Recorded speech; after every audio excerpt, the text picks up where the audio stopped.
Section 5.7, the substitution method. There are still many antiderivatives that we don't yet know how to compute that are too complicated for guess and check or are not present in our standard repertoire of antiderivatives from prior to Section 5.7. For example, if you consider these integrals, each one of these is a more complicated version of integrals that we've seen before. And remember, we have to be careful that we can't just integrate the pieces that we see. And so we need, when we have these compositions or these more complicated versions of functions, we need another tool in order to be able to anti-differentiate them. We want to be able to handle both indefinite and definite integrals, and the technique that we will use is called the method of u-substitution. Without getting into a bunch of theory, I think it's easier to just jump into several examples to see how this goes. So let's take that first integral, the integral of 2x sine of x squared dx. And the idea here is that we'd like to take this integral that we don't know how to do and transform it into an integral that we do know how to do by making what is called a u-substitution. So just to show you how this one's going to go, and then we'll explain as we look at more and more examples what guided our thinking and what guided our selection process. We want to let u here be x squared. It's the inside of the sine function. And now, for right now, that might seem like a mystery how we picked u to be x squared, but just stay with me for a moment. If we let u be x squared and we look at u as a function of x, then we can calculate the derivative of u with respect to x. And we do want to use the Leibniz notation here. That would be 2x. And then we would like to treat these differentials du and dx, even though this isn't a fraction. We want to formally treat it like a fraction. Multiply both sides by dx, and we get the differential du is equal to 2x dx. The reason we want to do that is if the x squared here highlighted in yellow is already chosen to be our u, then if we look at these leftovers, 2x and dx, together they form du, and so the orange parts here form du. And then if we just translate this integral, this would be the integral of a sine of u, and then these together are a du. And the idea is that this new integral, when we've translated it into the u variable instead of the x variable, this is an integral that we know how to do. And this is always the telltale sign when an integral is going to be doable by a u substitution. Assuming you've made a good choice, assuming you've calculated the derivative correctly, assuming you've accounted for the things that are left over in your integral, including the differential, then when we do this translation, when we do this substitution, we want to see if the new integral we get is a doable integral. If it is, then the method is successful. We'll just calculate this integral. The antiderivative of sine u du is negative cosine u plus an arbitrary constant. It's very tempting to stop here, but we want to be careful. Since we started in the x variable, our final answer should be in the x variable. So we need to be sure that we translate this back. U, is remember, is x squared, so we just substitute u for x squared, and we get that the antiderivative of 2x sine x squared dx is negative cosine of x squared plus c. Notice we can check that this is the proper antiderivative for this function, because if we just take the derivative of this function, we know that the derivative of the constant is 0. So if we take the derivative of the negative of cosine of x squared and we apply the chain rule properly, we get 2x sine of x squared, and that's the integrand that we had. So we can always know that the final answer that we got is indeed the proper antiderivative. Okay, let's try another example. Let's look at the integral of the square root of 3x plus 4 dx. Here we're going to let u be 3x plus 4. A general rule of thumb for the first time you're doing u substitution is you want to think of u as going to be the inside function, and then you want to take inventory of what the leftovers look like in that scenario.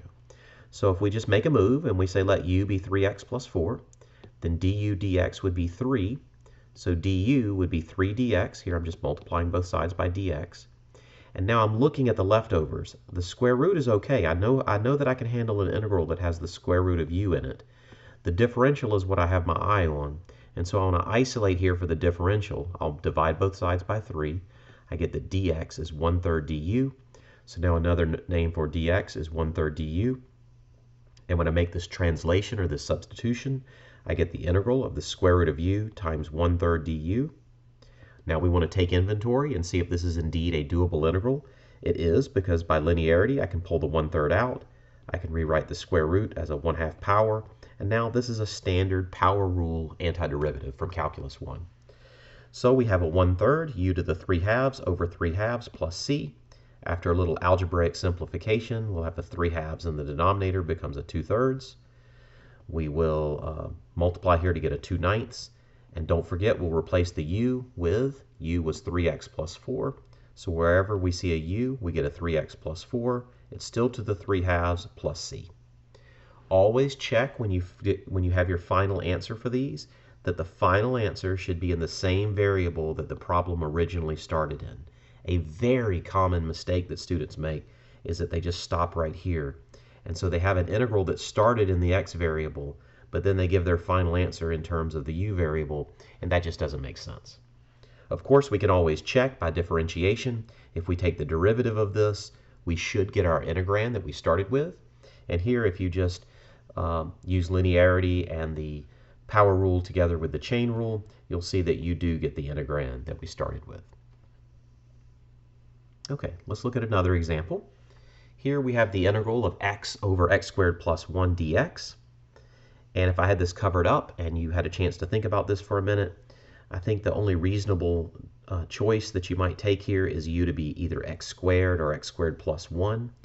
It makes sense to go ahead and include the plus 1 because the more stuff that we put in our u, the better, so long as we don't put so much stuff in our u that the du dx becomes overly complicated. So here, if we take u to be x squared plus 1, then our du dx is 2x. If we multiply both sides by dx, and then we're looking at our leftovers. Remember, we've already used this as our u, highlighted in yellow. Our leftovers are an x and a dx. So I want to isolate the x dx. I'll do that by dividing through by 2, and I get that 1/2 du is another name for x dx. So I'll replace the orange with 1/2 du. I'll replace the yellow with u. And now when I pull the 1/2 out of the integral, I get a very familiar integral from before. We get the integral of 1 over u du. This is, we still have the 1/2. We get the ln of the absolute value of u plus c. And don't forget to substitute back. U here is x squared plus 1. And we get the antiderivative that we seek. So we see the strategy here is we want to make a judicious choice for u. We want to calculate du dx and then get the differentials. We want to take account of our leftovers. And when we've translated everything, we want to see if we get an integral that's easier to do than the one that we had before. Now, sometimes choosing the u is not so obvious, especially if I had this covered up where you couldn't see the moves that I was going to make. If you take the integral of tan x dx, you might say, well, there's not very much going on here. How do I know what to pick for my u? The first step would be to rewrite tan x as sine x over cosine x. And then we have a little bit of a dilemma. We could pick our u to be sine x, or we could pick our u to be cosine x. I'm going to pick the u to be a cosine x. I encourage you to try on your own what would happen if you had u to be sine x and see what you think of that. But I'm going to pick u to be cosine x. Then du dx is negative sine x. If we cross multiply here, we get du is negative sine x dx. And I see that in the orange I have sine x dx. So I just want to isolate for that, multiply both sides by a minus. I have my sine x dx isolated for, and so the stuff in orange is just a negative du. The stuff in yellow is u. This feels like the last problem. I'll pull the minus out. I get a familiar integral, the integral of 1 over u du. That's just the natural log of the absolute value of u. We still have the minus from here. We're going to replace the u with a cosine x. And we could stop here, but basically no calculus book stops like this. If you did do this, it would be perfectly fine by me. But if you want to get the answer in the back of the book, what they'll commonly do is use a little property of logs. Remember that if you have a times the ln of b, that's the same as ln of b to the a. In other words, if you have a coefficient on the front of a natural log, it can go up and become the exponent. This is algebra, not calculus. It can go up and become the exponent on the thing that you're taking the natural log of. So here it can become the 8th power of ln of b, of the b inside the ln. So here this minus 1 can become a power on the cosine. And so now cosine of x to the minus 1, that's just the reciprocal of cosine. That's also known as secant. And this is the way that most calculus books are going to write this. So we would write this as ln of the absolute value of secant x plus c. Okay, so now I think the most important thing is for you to just try several of these. You're going to make some incorrect choices for the u, and that's just part of the learning process with the method of u-substitution. The only other thing to cover here is what happens when you have definite integrals instead of indefinite integrals, and you need to use the method of u-substitution. Really, the only rule of thumb that you need to remember here is that if you have a definite integral and it's not in our standard basic repertoire, then you should look to use a u-substitution. You could also use algebra to soften the problem up, but since this is a section on u-substitution, we want to try a u-substitution. And the only thing that you have to remember is that you're going to play the game exactly like we played it before with one extra step. You're just going to translate the limits also, the upper and lower limits of the integration, the a and the b here. So let's look at an example. Suppose you had the integral from 0 to 2 of x squared times x cubed plus 1 quantity squared dx.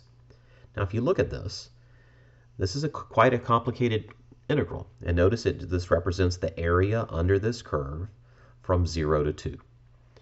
So here we're going to pick our u to be x cubed plus 1. You might think about what some other perhaps reasonable choices are for u. And I think with a little reflection, we'll see that this is really the only one that makes sense. If we picked u to be x squared, then we'd have all these complicated leftovers. There's no reason if we're going to pick u to be x cubed not to include the plus 1. And if we grab the square here on our u, we've really grabbed too much. And then the more complicated our u is, the more complicated our du dx will be. And so you can try that and you can see how things don't work out that way. But if we pick our u to be x cubed plus 1, then our du dx is 3x squared. Cross multiplying or multiplying both sides by dx, we get du is 3x squared. So what I always do is I'm over here, I'm looking at my leftovers. I've already accounted for this as my u. I see that I'm fine with a squared, like a u squared integral would be a nice power rule integral. So I'm really looking at these leftovers, the x squared and the dx, and I see them in my differential. So I want to isolate for my leftovers. I want to isolate for x squared dx. I'll divide both sides by 3, and I see that x squared dx, another name for that is 1/3 du. So I can live with that. Here's where the extra step comes in definite integrals. We want to translate our limits also, or convert our limits also. Notice this says that x is 0 and x is 2. So we want to say when x is 0, that tells me that if x is 0, I'm looking back at the u substitution, then my u will be 0 cubed plus 1, which is 1. And when x is 2, then my u will be 2 cubed plus 1, which is 9. So if we do a wholesale translation of this integral, we would get the integral, instead of from 0 to 2, it's going to be from 1 to 9. We have the x squared dx became a 1/3 du. And then this is a u squared. And so now if we pull this 1/3 out of the integral, we pause for a moment and we ask ourselves if this is doable. And indeed it is. It's a power rule integral, very easily doable. We just anti-differentiate by add 1 to the power and divide by the new power. And here we're going to evaluate from 1 to 9. So here's one other little difference when you're doing u-substitution. You sort of paid an extra price by converting these limits, but you get a refund on that price because you don't have to translate back. You don't have to plug this back in a definite integral because we converted our limits and we're going to put these numbers in for u instead of this quantity anyway. Remember, that's one of the differences in doing an indefinite integral versus doing a definite integral. So here we do not have to substitute back our u. We converted our limits. So now we just going to algebraically simplify this a little bit. We'll write this as a 1/9. And then we'll have a u cubed evaluated at 9. So that's a 9 cubed minus a u cubed evaluated at 1. Remember, you evaluate the top, you evaluate the bottom, and you subtract. That's the fundamental theorem of calculus part 1. So we get 9 cubed minus 1 cubed. We just let the arithmetic dust settle here. We get 729 minus 1. We get 728 over 9 is the exact value for this integral. So notice really the only difference in doing a definite integral versus an indefinite integral is that you have to convert your limits. But the nice thing is you don't have to plug this back in, and that just keeps everything simpler. Let's look at one more example. So if we have the integral from 1 to e of ln of x over x dx, it's a definite integral. So now, what is a reasonable choice for u? We could pick our u to be x, but that's overly simplistic. If we picked our u to be ln of x over x, that seems pretty greedy. We're picking so much in our u that there's not much left over for our du. So here we'll pick our u to be ln of x. Then our differential du dx would be 1 over x. And I went ahead and cross-multiplied here, and I get du as 1 over x dx. And so now in orange, this is a 1 over x because it's in the denominator. If it helps you to write this as ln of x times 1 over x dx, then you can see that this x in the denominator and this dx in the numerator is exactly what we have here. So this in orange is another name for du. U is ln of x. So we need to convert our limits. When x is 1, we get the ln of 1, which is 0. And when x is e, we get the ln of e, which is 1. So this integral converts into the integral from, instead of from 1 to e, it's from 0 to 1 of u du. That's a straightforward power rule integral because there's an understood first power here. So we get u squared over 2 evaluated from 0 to 1. We just plug the 1 in, we plug the 0 in, and we subtract. So we get a 1/2. All right. There can be one more little plot twist in these, and this doesn't happen super commonly, but I do want to make you aware of it, that you could have integrals of this type where you have the integral of an x times the square root of x plus 1 dx. Here we're going to pick our u to be x plus 1. Then our du would just be dx, or du dx would be 1, and I cross multiply and I get du as dx. So if we go to do our substitution, in yellow here underneath the square root, we're going to have a u. Our dx is another name for du. But then we have these leftovers, this leftover x. And notice it's not accounted for in any of this. So it might feel like maybe we made the wrong decision with our u. But what we're going to do is we're going to say, well, if u is x plus 1, then that must mean x is u minus 1. And I'll trade a x in for a u minus 1. This is an indefinite integral, so I do not need to translate my limits. So now I'll get the integral of a u minus 1 times the square root of u du. And that might not look much better, but at least this is doable with a little algebra. We'll rewrite the square root of u as a u to the 1/2. We'll distribute this across this subtraction here, and we'll get, this is a u to the first power times a u to the 1/2. So I get a u to the 3/2 minus, this is a 1 times u to the 1/2. So I get a u to the 1/2. Notice this is, by linearity, I can just anti-differentiate the pieces. Remember, we can break integrals up over addition and subtraction, but not multiplication and division. So we break this up over the subtraction. We apply the power rule here. We add 1 to the power and divide by the new power. Minus, we add 1 to the power and we divide by the new power. After a little simplification, we'll write this as 2/5 u to the 5/2 minus 2/3 u to the 3/2 plus c. Now it's tempting to stop here, but remember, we have to translate back to our original variable. So wherever we see a u, we'll put an x plus 1, and we get 2/5 x plus 1 to the 5/2 minus 2/3 x plus 1 to the 3/2.